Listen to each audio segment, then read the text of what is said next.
નમસ્કાર દર્શક મિત્રો, બ્રેકિંગ ન્યૂઝમાં આપનું હાર્દિક સ્વાગત છે. આપ જોઈ રહ્યા છો ગુજરાત ન્યૂઝ 24. સિદ્ધપુર એપીએમસીના નવીન હોદ્દેદારોની વરણી. વિષ્ણુભાઈ પટેલ ચેરમેન અને બાબુભાઈ પટેલ વાઇસ ચેરમેન તરીકે નિયુક્ત.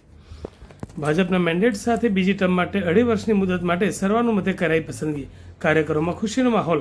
પાટણ જિલ્લાની સિદ્ધપુર એપીએમસીની બીજી ટર્મ માટે ચેરમેન અને વાઇસ ચેરમેનની પ્રક્રિયા પૂર્ણ કરવામાં આવી છે, જેમાં આગામી 2.5 વર્ષ માટે નવીન ચેરમેન તરીકે વિષ્ણુભાઈ પટેલ અને વાઇસ ચેરમેન તરીકે બાબુભાઈ પટેલને રિપીટ કરવામાં આવે છે. ચૂંટણી અધિકારીની ઉપસ્થિતિમાં ભાજપ પક્ષ તરફથી મેન્ડેટ રજૂ કરાતા તમામ સભ્યો દ્વારા આ વરણીને સર્વાનુમતે બહાલી આપવામાં આવી હતી.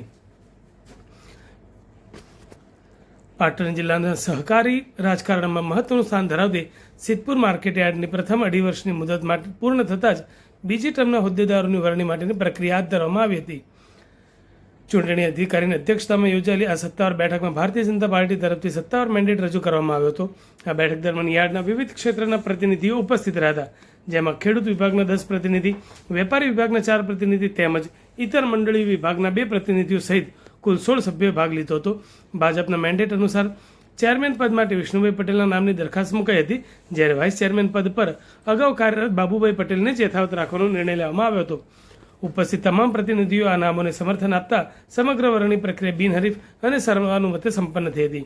નવીન હોદ્દેદારોની સત્તાવાર જાહેરાત થતાની સાથે જ સિદ્ધપુર એપીએમસી પરિસર સ્થાનિક રાજકારણમાં ગરમાવો આવી ગયો હતો અને ભાજપના કાર્યકરો તેમજ સમર્થકોમાં ભારે ખુશીનો માહોલ જોવા મળ્યો હતો. ઉપસ્થિત તમામ પ્રતિનિધિઓ, સહકારી આગેવાનો અને કાર્યકરો દ્વારા નવનિયુક્ત ચેરમેન વિષ્ણુભાઈ પટેલ તેમજ વાઇસ ચેરમેન બાબુભાઈ પટેલને ફૂલહાર પહેરાવીને ભવ્ય સ્વાગત કરવામાં આવ્યું હતું. આ પ્રસંગે તમામ સભ્યોએ એકબીજાનું મોં મીઠું કરાવીને નવીન હોદ્દેદારોને આગામી કાર્યકાળ માટે શુભેચ્છાઓ પાઠવી હતી.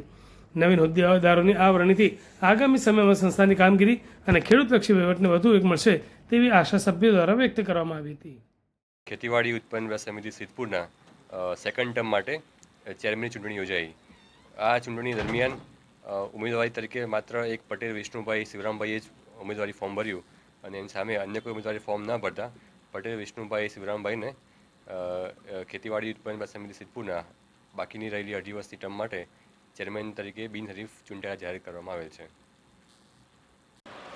સિદ્ધપુર ખેતીવાડી ઉત્પન્ન બજાર સમિતિની આજે બીજી ટર્મના ચેરમેનની ચૂંટણી યોજાઈ. ભારતીય જનતા પાર્ટીના શીર્ષસ્થ નેતૃત્વ પ્રદેશ અધ્યક્ષ શ્રી જગદીશભાઈ વિશ્વકર્મા દ્વારા, પાટણ જિલ્લા અધ્યક્ષ આદરણીય શ્રી રમેશભાઈ સિંધવ, આપણા લોકલાડીલા ધારાસભ્ય આદરણીય શ્રી બલવંતસિંહ રાજપૂત દ્વારા આજે મને બીજા ટર્મના ચેરમેન તરીકેની મારી ઉપર મને ભરોસો રાખી ફરી બીજા ટર્મ માટે મને ચેરમેનની જવાબદારી આપી છે. તો આ તબક્કે હું તહે દિલથી આભાર માનું છું. સાથે સાથે સિદ્ધપુર તાલુકા સંગઠન એપીએમસીના મારા સાથી ડિરેક્ટરશ્રીઓ, વેપારી મિત્રોનો પણ ખૂબ દિલથી આભાર માનું છું અને આગામી સમયમાં અમે માર્કેટના વિકાસના કાર્યો કરતા રહીશું એવી ખાતરી આપું છું. આભાર.